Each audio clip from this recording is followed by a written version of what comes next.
पासघात और अपनों द्वारा ही की गई हिंसा। हमेशा से हमें यही लगता है ना कि हमारा घर दुनिया की सबसे सेफ जगह है। बिल्कुल, लेकिन इन 2026 की रिपोर्ट्स को देखने के बाद जो भयानक सच्चाई सामने आती है वो इस सोच को पूरी तरह पलट कर रख देती है। ये रिपोर्ट्स दिखाती हैं कि कैसे परिवार और प्यार के वो ही रिश्ते कुछ लोगों के लिए सबसे खतरनाक जाल बन गए। घरेलू हिंसा के इन 3 मामलों को ही ले लीजिए, ये पूरी तरह से झकझोर देते हैं। पहला केस, जहां एक शख्स ने अपनी प्रेमिका के उकसाने पर अपने ही परिवार को खत्म कर दिया। दूसरा मामला यूपी का है, जहां एक लिव इन पार्टनर ने अपने ही साथी को जिंदा जलाने की कोशिश की। और तीसरा, राजस्थान का वो केस, जहां एक ससुर, जिसे रक्षक माना जाता है, अपनी ही बहू पर तेजाब फेंक दिया। परिवार के अंदर भरोसे का इस कदर टूटना वाकई परेशान करने वाला है। जरा उस पहले वाले मामले की क्रोनोलॉजी को समझिए।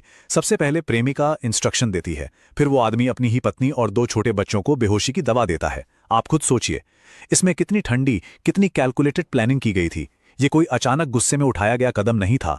और फिर फाइनली उन तीनों की बेरहमी से हत्या कर दी जाती है।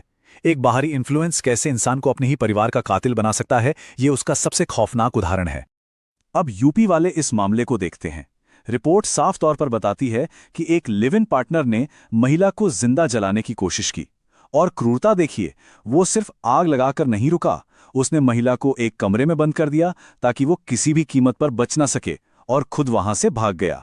फिलहाल पुलिस इस पूरे मामले की तफ्तीश कर रही है।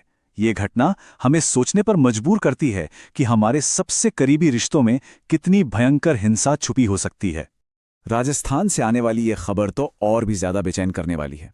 एक ससुर, जिसे हमारे समाज में परिवार का गार्जियन, एक रक्षक माना जाता है, उसी ने अपनी बहू पर तेजाब से हमला कर दिया। इस मामले में एफआईआर दर्ज हो चुकी है और लीगल प्रोसेस चल रहा है। लेकिन घर की 4 दीवारी के अंदर अपनों के बीच अगर ऐसा एसिड अटैक हो रहा है, तो फिर महिलाओं की सेफ्टी